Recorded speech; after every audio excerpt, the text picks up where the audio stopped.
உள்ளுக்குள்ளே பயம் எப்பவுமே ஓடிட்டே இருக்கும் ஆண் மனசுல.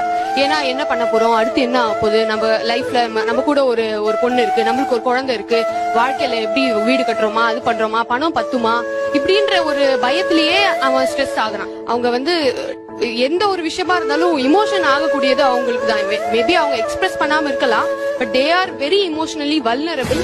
அண்ட் அவங்க சொன்னாங்க ரொம்ப ஃப்ரீ மைண்டா இருக்காங்க ஆண்கள்லாம், எதுவுமே டேக் இட் ஈஸின்னு எடுத்துப்பாங்க அப்படின்னு சொல்லி.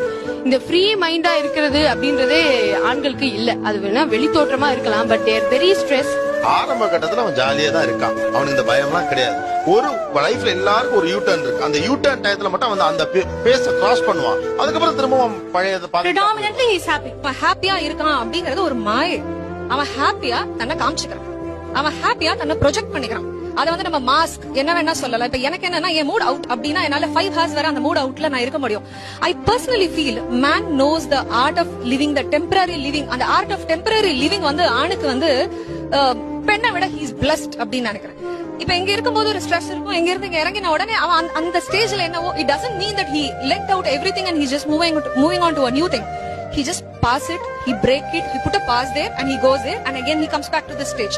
இதே பொண்ணு நான் காலையில சண்டை போட்டா ஈவினிங் 9 மணி வரைக்கும் எங்களுக்கு அந்த தாட் உள்ள இருந்துட்டே இருக்கும், அந்த நமிச்சல் இருந்துட்டே இருக்கும். ஆனா அப்படி இருக்க